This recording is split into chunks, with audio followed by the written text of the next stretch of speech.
വിദ്യാഭ്യാസത്തിനായി വിദേശ രാജ്യങ്ങളിലേക്ക് പോകാൻ ആഗ്രഹിക്കുന്നവർക്ക് ഒരു പുതിയ കാഴ്ചപ്പാട് നൽകുന്ന ഒരു വീഡിയോ ആണ് ഇപ്പോൾ സമൂഹ മാധ്യമങ്ങളിൽ വൈറലായിക്കൊണ്ടിരിക്കുന്നത്. ഇന്ത്യയിൽ 4 വർഷമായി താമസിക്കുന്ന അമേരിക്കൻ യുവതിയായ ക്രിസ്റ്റൻ ഫിഷർ ആണ് ഈ വീഡിയോ പങ്കുവച്ചത്.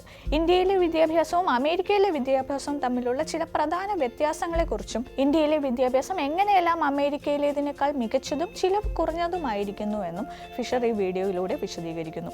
ക്രിസ്റ്റൻ ഫിഷർ ഇന്ത്യയിലെ വിദ്യാഭ്യാസ സംവിധാനങ്ങളെക്കുറിച്ചുള്ള തൻ്റെ കാഴ്ചപ്പാടുകൾ വീഡിയോയിലൂടെ പങ്കുവച്ചതോടെ വലിയ ചർച്ചകൾക്ക് തുടക്കമിട്ടിരിക്കുകയാണ്. 4 വർഷത്തോളമായി ഇന്ത്യയിൽ താമസിക്കുന്ന ക്രിസ്റ്റൻ ഇന്ത്യയിലെ വിദ്യാഭ്യാസം അമേരിക്കയിലേതിനേക്കാൾ എങ്ങനെ ചിലവ് കുറഞ്ഞതും കൂടുതൽ പ്രാപ്യവുമാണെന്ന് കണക്കുകൾ നിരത്തി വിശദീകരിക്കുന്നു. ഇന്ത്യയിൽ ഒരു വ്യക്തിയുടെ ശരാശരി വാർഷിക വരുമാനത്തിന്റെ 3 മുതൽ 15% മാത്രമാണ് പൊതുവിദ്യാലയങ്ങളിലെ ഫീസായി വരുന്നത്. എന്നാൽ അമേരിക്കയിൽ ഇത് വാർഷിക വരുമാനത്തിന്റെ 23 മുതൽ 63% വരെയാണ്. ഈ കണക്കുകൾ വിദേശത്ത് പഠിക്കാൻ ആഗ്രഹിക്കുന്ന വിദ്യാർത്ഥികൾക്ക് ഒരു പുതിയ ചിന്ത നൽകുന്നു. അമേരിക്കയിലെ ഉയർന്ന ഫീസ് കാരണം വിദ്യാർത്ഥികൾക്ക് ലോണുകളെ ആശ്രയിക്കേണ്ടി വരുന്നത് ഒരു സാധാരണ കാഴ്ചയാണ്. ഇന്ത്യയിലാകട്ടെ സർക്കാർ സ്ഥാപനങ്ങൾ നൽകുന്ന കുറഞ്ഞ ഫീസും സ്കോളർഷിപ്പുകളും സാധാരണക്കാർക്കും ഉന്നത വിദ്യാഭ്യാസം പ്രാപ്യമാകുന്നു. ഈ വീഡിയോ സാമൂഹ്യ മാധ്യമങ്ങളിൽ വലിയ ശ്രദ്ധ നേടുകയും ഇന്ത്യയുടെ വിദ്യാഭ്യാസ മേഖലയുടെ നേട്ടങ്ങളെക്കുറിച്ച് അന്താരാഷ്ട്ര തലത്തിൽ ചർച്ച ചെയ്യാൻ അവസരമൊരുക്കുകയും ചെയ്തു. ഇന്ത്യയിൽ വിദ്യാഭ്യാസം ചിലവ് കുറഞ്ഞതാണെന്ന് പറയുമ്പോൾ പലരും അത് വിശ്വസിക്കാത്തതിൽ ഫിഷർ അതിശയം പ്രകടിപ്പിക്കുന്നുണ്ട്. ഈ സംശയം ദൂരീകരിക്കുന്നതിനായി ചില കണക്കുകൾ നിരത്തിയാണ് അവർ തൻ്റെ വാദങ്ങൾ സമർത്ഥിക്കുന്നത്.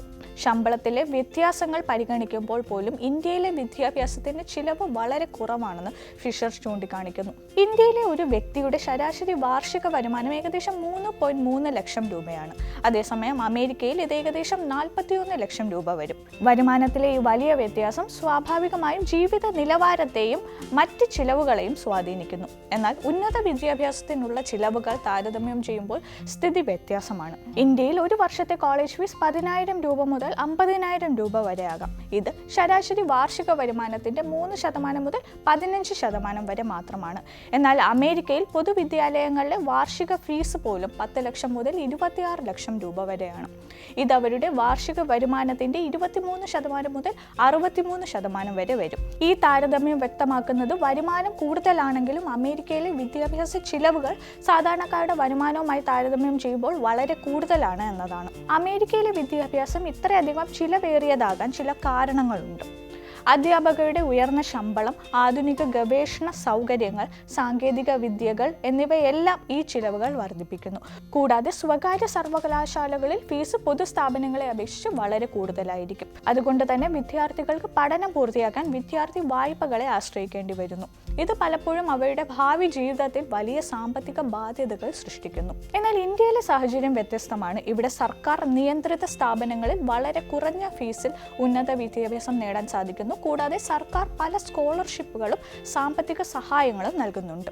സ്വകാര്യ സ്ഥാപനങ്ങളിൽ ഫീസ് കൂടുതലാണെങ്കിലും അമേരിക്കയിലേതിനെ അപേക്ഷിച്ച് ഇത് താങ്ങാനാവുന്നതാണ്. ഇന്ത്യയിൽ മിതമായ ചിലവിൽ പഠിക്കാൻ സാധിക്കുന്ന നിരവധി വിദ്യാഭ്യാസ സ്ഥാപനങ്ങളുണ്ട്.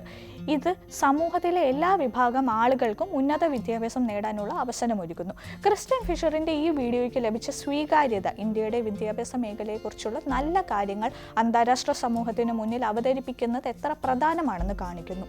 ഒരു ഇന്ത്യക്കാരൻ ഇത് പറയുമ്പോൾ ഉണ്ടാകുന്നതിനേക്കാൾ കൂടുതൽ സ്വീകാര്യത ഒരു വിദേശിയുടെ വാക്കുകൾക്ക് ലഭിക്കുന്നു എന്നത് ശ്രദ്ധേയമാണ്. ഈ വീഡിയോ വിദേശത്ത് പഠിക്കാൻ ആഗ്രഹിക്കുന്ന വിദ്യാർത്ഥികൾക്ക് പുതിയൊരു കാഴ്ചപ്പാട് നൽകുന്നു. കൂടാതെ ഇന്ത്യയുടെ വിദ്യാഭ്യാസ മേഖലയുടെ ശക്തിയെക്കുറിച്ച് അവരെ ബോധവാന്മാരാക്കുകയും ചെയ്യുന്നു.